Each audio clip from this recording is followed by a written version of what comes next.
Salut, c'est Fred. Euh, Aujourd'hui, je vais faire comme si j'étais chez le psy. Et voilà, je voulais vous dire que on n'est pas seul. On sera jamais seul. Euh, Ça fait 6 mois, on va dire, peut-être un peu plus, que je me renseigne beaucoup sur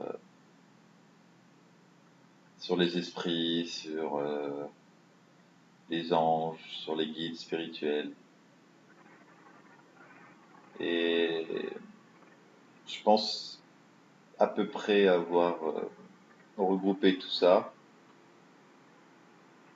et savoir à peu près une certaine vérité, quoi.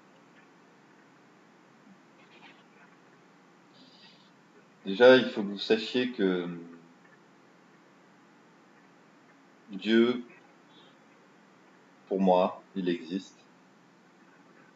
Mais Dieu, c'est pas une entité physique. C'est une puissance créatrice, mais c'est pas quelqu'un qui pourrait être assimilé à une personne. Il y a plusieurs théories dans ce domaine de pensée. Il y en a deux, je trouve, qui se dégagent bien. La première, ce serait que on est tous Dieu et que on est juste chacun une fraction de Dieu.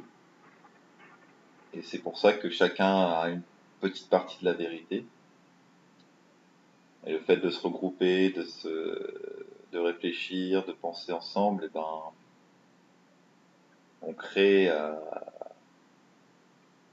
l'émancipation de Dieu et à la perfection de Dieu. Et il y a une autre théorie qui serait que il y a le Dieu qui a tout créé. On ne saura jamais comment il a tout créé. Et, euh, et on est des esprits. On est tous des esprits qui, de temps en temps, s'incarnent sur Terre ou sur une autre planète pour évoluer, pour faire des expériences, comprendre des choses qui ne peuvent pas être faites dans la quatrième ou la cinquième dimension, qui doivent être vécues dans la troisième dimension. Et nous permettre en fait, de vivre ça en sachant que qu'on a oublié qu'on était un esprit. Moi, j'ai plutôt tendance à penser, à opter pour la deuxième théorie, même si la première me plaît beaucoup aussi. Et de toute façon, bon, on saura jamais, c'est pas bien grave. Mais ce qui est sûr, c'est que c'est important de vivre cette matérialité, de pas être reclus dans une montagne et faire des prières ou faire des méditations.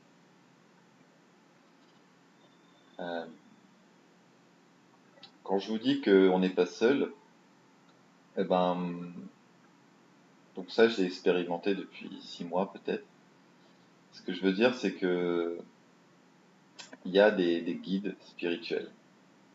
Et les guides spirituels, en fait, c'est comme un esprit qui sera toujours avec vous. C'est possible qu'il soit changé, c'est-à-dire que, mettons qu'il y a notre esprit qui vous connaît, par exemple, je sais pas, ça peut être votre enfant dans une autre vie, ou quelqu'un qui vient de décéder, et qui veut s'occuper de vous, je sais pas. Ah, voilà, il peut y avoir un changement, mais, euh, mais il y aura toujours un guide, vous aurez toujours quelqu'un un esprit qui sera là pour vous aider, qui est plein d'amour, plein de compassion et qui vous laissera toujours votre libre arbitre, mais qui sera toujours là pour vous aider. je vous dis ça, c'est que donc depuis 6 mois, j'expérimente ça. Euh, Ça paraît un peu fou et j'imagine que des gens vont me juger, et ma famille aussi, mais bon, c'est pas grave. Ça coûte rien d'essayer et moi c'est pour ça que je continue, c'est que ça a changé ma vie, ça m'a donné beaucoup plus de paix, beaucoup plus d'amour, euh, beaucoup plus de confiance en moi aussi parce que je me pose moins de questions. Et en fait, c'est tout simple, comment le faire. En général, on en a besoin quand on a des mauvaises journées. Donc mettons que vous passiez une mauvaise journée, et que ça n'aille pas, ou que vous avez quelque chose de très important à faire, mais vous avez beaucoup de peur en vous. Et ben simplement demandez à votre guide, appelez-le, dites-lui, est-ce que tu peux m'aider? Aide-moi aujourd'hui, j'ai besoin de toi pour ça, j'ai besoin. Montre-moi. Et moi je me suis rendu compte que ça marchait. Après il faut y croire, hein. Si vous le dites et que vous n'y croyez pas, vous ne vivrez pas. Si vous n'agissez pas comme si c'était déjà fait en fait, eh ben ça marchera pas. Mais, mais voilà, après c'est peut-être un grand effet placebo, de l'autosuggestion, mais je crois pas. Je pense vraiment qu'il y a des guides qui sont là pour nous aider. Et donc, eh ben vous aurez des petits signes, des petites choses. Parfois, vous allez vous prendre la tête sur quelque chose et vous ne pas comprendre. Et puis à la fin de journée ou même pendant, vous allez dire, ah d'accord, c'est pour ça que il fallait que j'ai cette information. Et, euh, et voilà. Et en fait, le but d'un esprit, c'est d'atteindre la perfection. C'est d'atteindre la perfection de l'amour inconditionnel, de la paix, et de plus être dans le jugement, de plus être, enfin, vous savez tout ça, je vous en ai déjà parlé. Et en fait, quand on atteint cette perfection, et ben, on, on devient un ange. Et ces anges, vous pouvez aussi les appeler. Mais eux, ils vont pas communiquer entre guillemets avec vous, ils vont plutôt protéger. Et ce sont eux qui vont le plus respecter votre libre arbitre. Et en fait, voilà, ma théorie, c'est que d'une part, on peut demander à l'univers pour quelque chose de bon, d'un bon projet, et l'univers fera en sorte de vous l'apporter. Si vous êtes assez patient, parce qu'il faut du temps pour bouger les consciences, parce que quand vous allez demander quelque chose, ça va impacter sur la vie de d'autres personnes. Donc il faut qu'il y ait le temps de, de mettre tout ça en place. Et mais voilà. Et en fait, demander à l'univers, c'est en fait demander la conscience des esprits, tous les esprits.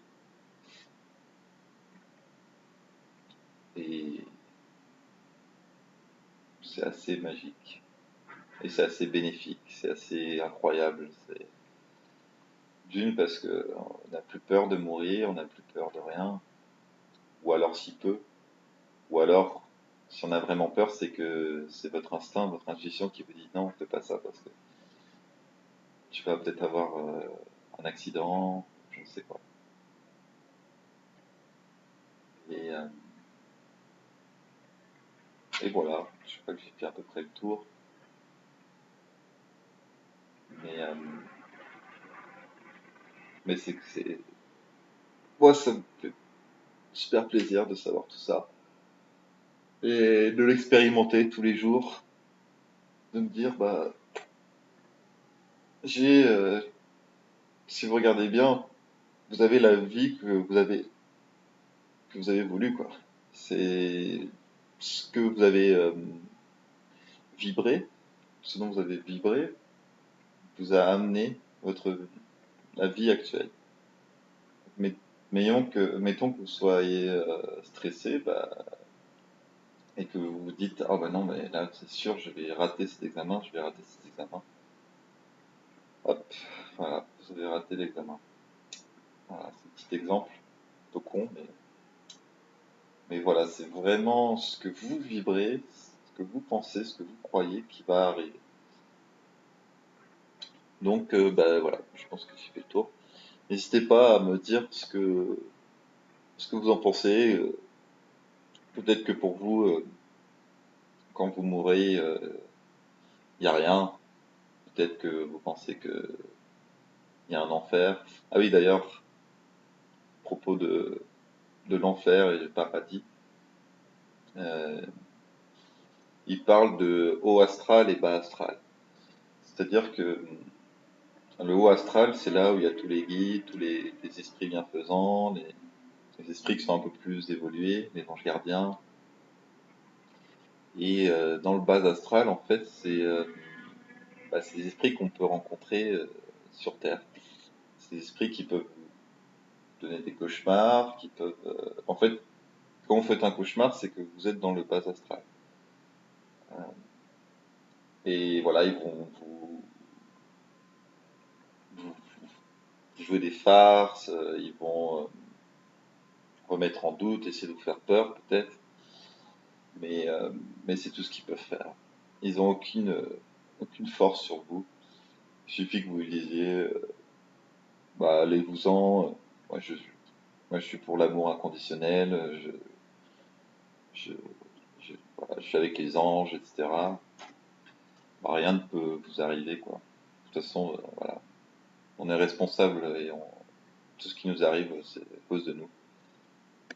Donc, mais voilà, donc ceux qui sont un peu trop identifiés à leur ego et qui sont vachement dans la souffrance et qui croient au diable, qui croient aux esprits malins, et ben malheureusement, ils vibrent de ça et quand ils vont mourir, ils vont aller dans le bas astral et ils vont faire partie de ces esprits malfaisants entre guillemets. Mais il faut savoir que ils vont pas y rester toute leur vie parce que tous les esprits ont cette ce but ultime de devenir parfait. Alors voilà, ça prend énormément de temps, mais tant qu'ils sont attachés à leur souffrance et à leur besoin d'être le meilleur, de prouver qu'ils ont raison, ils vont rester dans ce bas astral. Moi, je pense que quand je vais mourir, je vais passer très vite de l'autre côté et je vais pas rester coincé sur Terre, comme il y en a beaucoup malheureusement à qui ça arrive. Je pense que vous avez tous fait ces petites expériences, faites bouger les murs, etc. Moi, quand j'étais jeune, j'ai fait aussi. Il n'y a aucun moyen de prouver. Il y a pas de, la science pourra jamais prouver ça. Mais moi, c'est une intuition qui me dit que tout ça c'est vrai. Ma mère, quand elle était jeune, elle a fait aussi ça et c'est carrément la table qui a bougé complètement. Elle a même roulé, enfin, elle est partie à 3 mètres, quoi. Ça, c'est des esprits malins. Ils sont pas dangereux, mais voilà, ils sont farceurs. Il y a pas de diable, il n'y a pas de démon. C'est juste des esprits qui sont pas complètement dans la bonté. Euh, dans le temps d'avant, on parlait d'intelligence, on parlait de génie. Et voilà, ça fait référence à cela. Donc voilà, je crois que j'ai fait le point. Merci de m'avoir suivi et de m'avoir écouté parce que ça faisait longtemps que je voulais en parler, mais je l'ai aussi expérimenté et avoir plus de connaissances. Et, euh, et c'est chouette, quoi. C'est chouette tout ça. Merci beaucoup. À une prochaine. Et vibrez de ce que vous voulez vraiment. Et faites attention à ce que vous voulez parce que Ça va arriver, ça peut arriver. Si vous vibrez tous les jours, cette chose va arriver. Bref, ciao ciao.